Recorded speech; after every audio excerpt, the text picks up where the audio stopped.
Get down, on the ground, right now. Those weren't the words of a neighbor asking for a favor. They weren't the words of a mailman delivering a package. They were screams. Guttural, terrified, adrenaline-soaked screams. If you froze time right at 8:14 a.m. on that Tuesday morning, my front lawn looked like a war zone. It wasn't just a car pulling up. It was an invasion. 3 squad cars, black and white interceptors with heavy push bars, had jumped the concrete curb. They formed a jagged, tactical wedge on my zoysia grass, tearing up the turf I had spent all summer watering.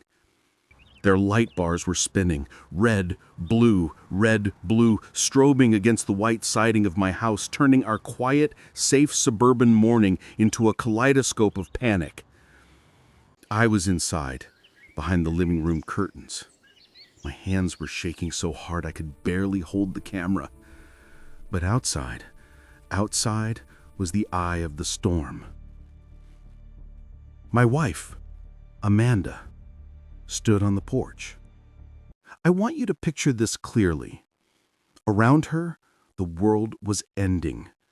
The Henderson kids down the street were screaming, doors were slamming, birds had scattered. But Amanda? She stood there like she was waiting for a bus.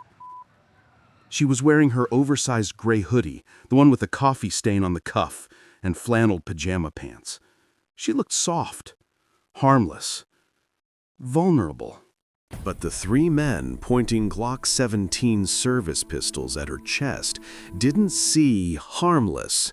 They saw a target. I heard Officer Hayes, the rookie, scream at her.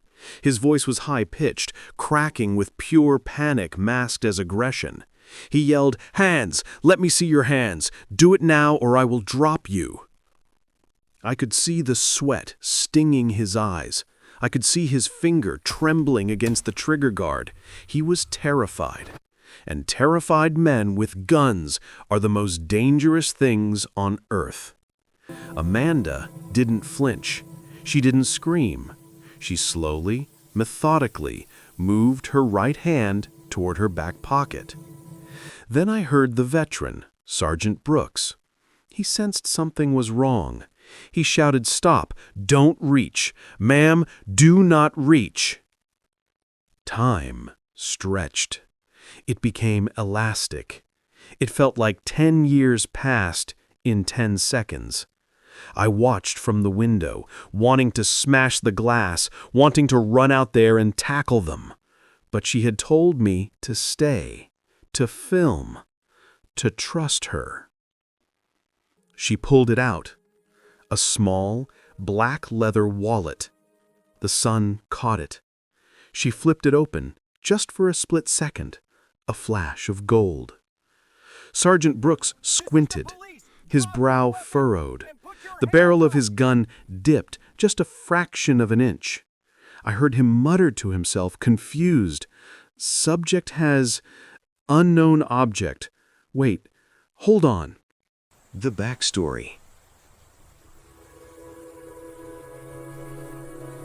To understand the gun in her face, you have to understand the grass under her feet. Maplewood Heights. It's the kind of place where people move to die of boredom. We argue about mulch colors. We debate the merits of cedar versus pine fences. It is safe. It is quiet. It is the American dream, wrapped in beige vinyl siding. Or it was, until Diane.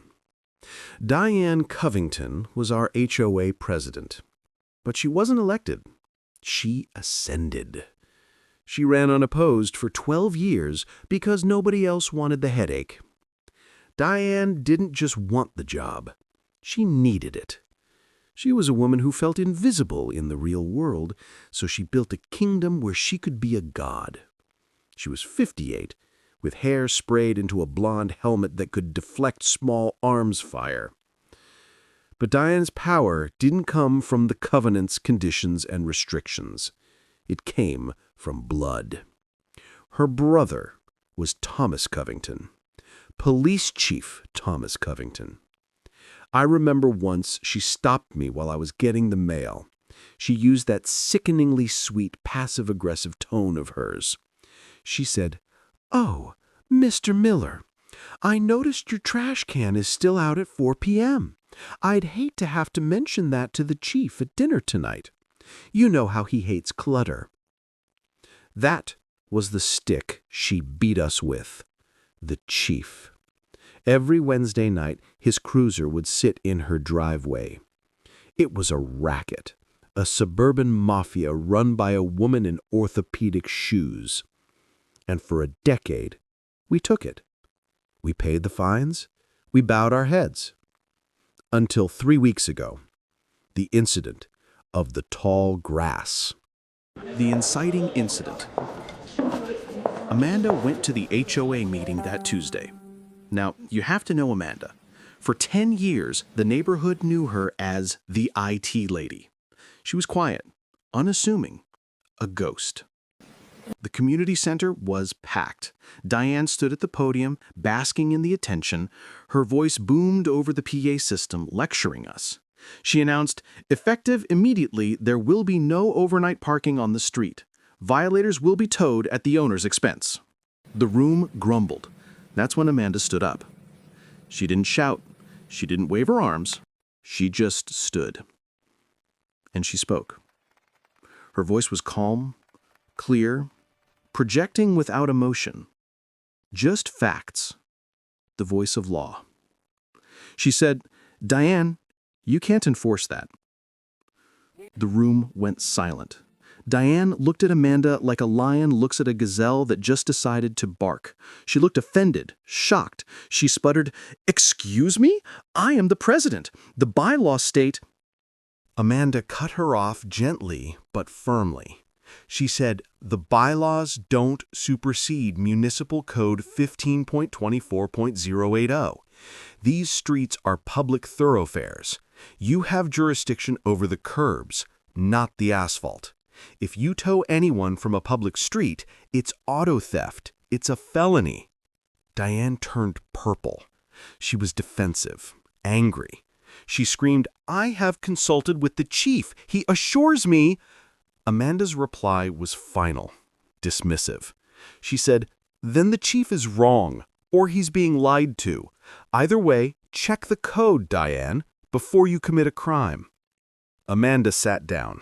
She didn't gloat, but the damage was done. Diane didn't just feel embarrassed. She felt hunted. The war began the next day. Diane recruited her lieutenant, Derek Mansfield. They started watching us. "She's a fraud," Diane told him. Derek sat in his beige sedan down the street, taking pictures with a telephoto lens. They saw the license plate frame on our car, a small gold star. They saw Amanda leaving the house at 4 a.m. some days. They convinced themselves. I can almost hear Derek whispering to her, paranoid and eager to please. "She's an impersonator, Diane. She's buying fake badges online. She's tricking the local cops. She's running a scam." They fed each other's paranoia until it became their truth. They decided Amanda was dangerous. They decided she was armed. And this morning, they decided to spring the trap. The trap. The phone dials. A ringtone. It happened at 7:55 a.m. Diane picked up her phone. She didn't call 911. She called the private line. And then she put on the performance of her life. Peak hysteria, fake hyperventilating, screeching into the receiver. Tom, you have to help. It's her, the woman from the meeting. She's out on the lawn. She's threatening Derek. She has a gun. She's waving it around. She's screaming that she's a cop. She's an armed impersonator. Send everyone. She's going to kill us." It was a lie, a total fabrication.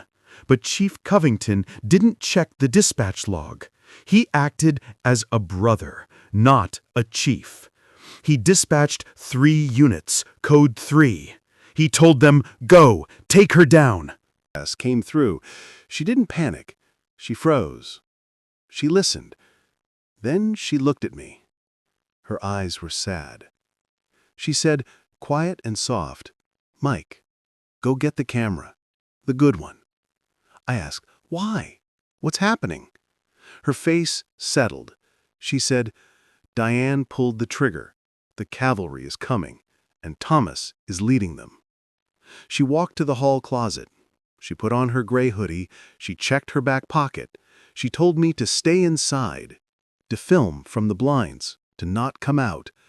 I pleaded with her, "Amanda, let's just leave." But she shook her head.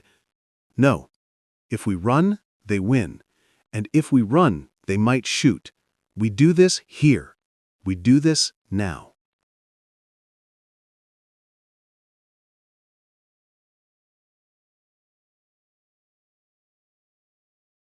His voice cracking with fear. I said, "Get on the ground. Face down, fingers interlaced. Do it now." Amanda stood on the top step. She looked calm, almost bored. She spoke politely, contrasting the screaming. "Good morning, Sergeant Brooks." Brooks was confused. He hesitated. "Ma'am, we have reports of—" "Look, just get on the ground. We can sort this out later." Amanda started interrogating him. "What is the nature of your response, Sergeant? What is your probable cause?" Hayes snapped. He was angry. "Shut up! We don't answer to you. You're a fake. You're a fraud. Get down or I will tase you." Amanda looked at him. She said, "Officer Hayes, check your stance. You're bladed too far to the left. If I had a weapon, your femoral artery is exposed. You're an open target." Hayes froze. Then he snapped. He holstered his gun. He reached for the taser. He charged. "I know she does Pilates. I did not know she could do this."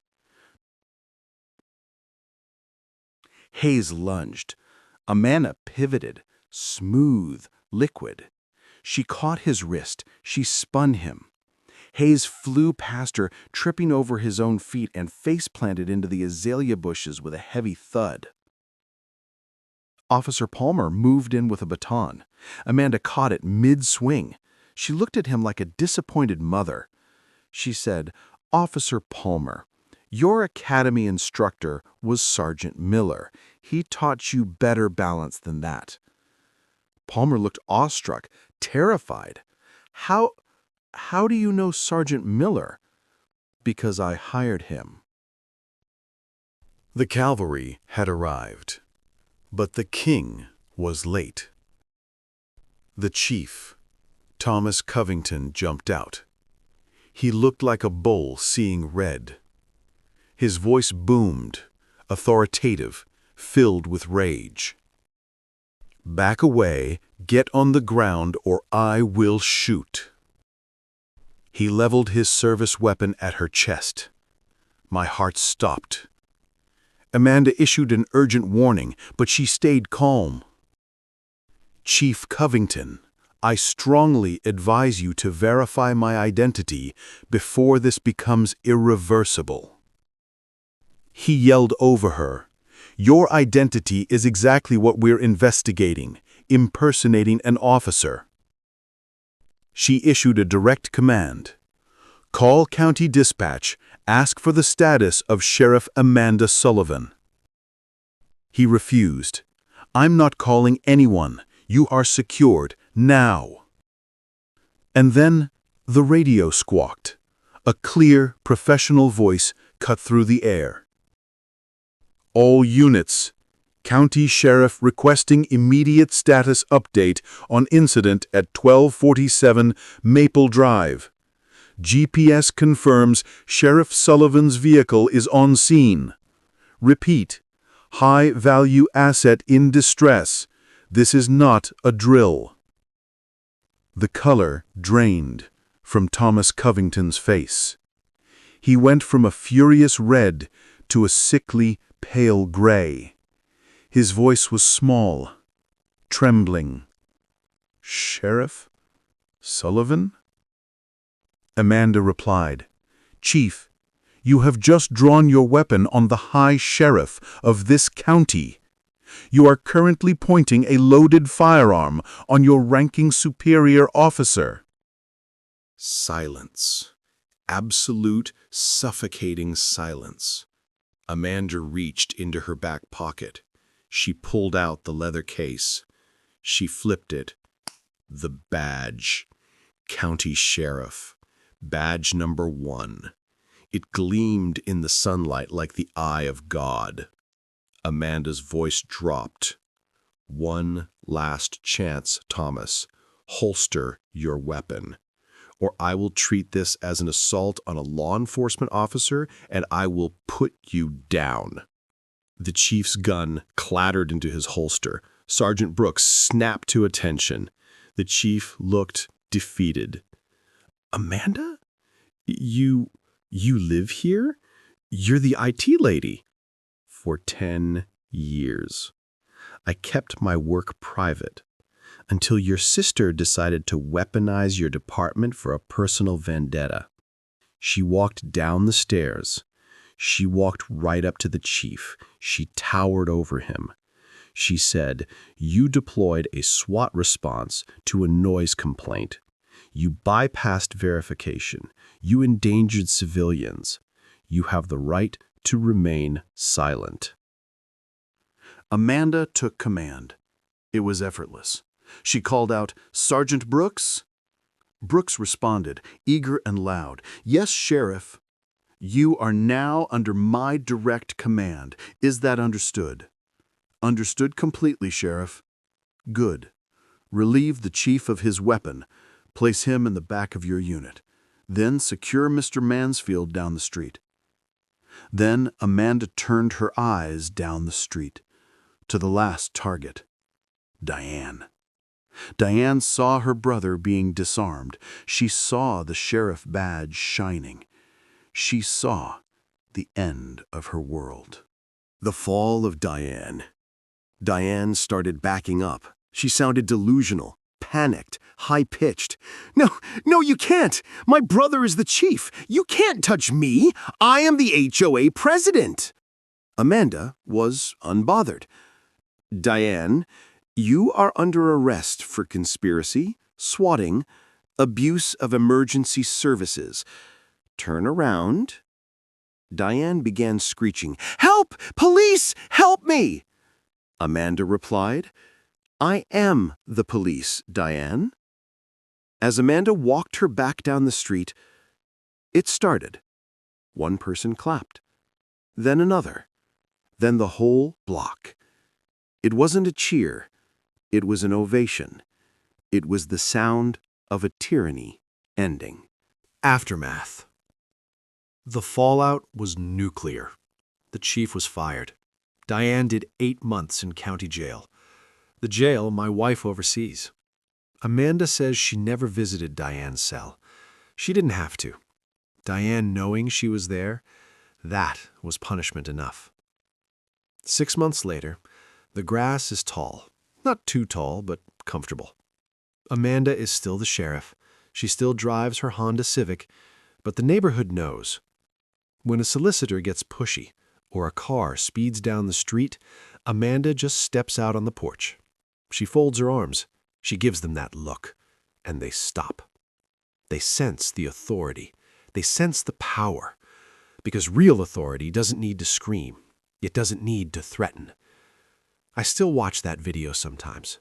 My wife, standing alone against the storm, calm, ready. The sheriff next door.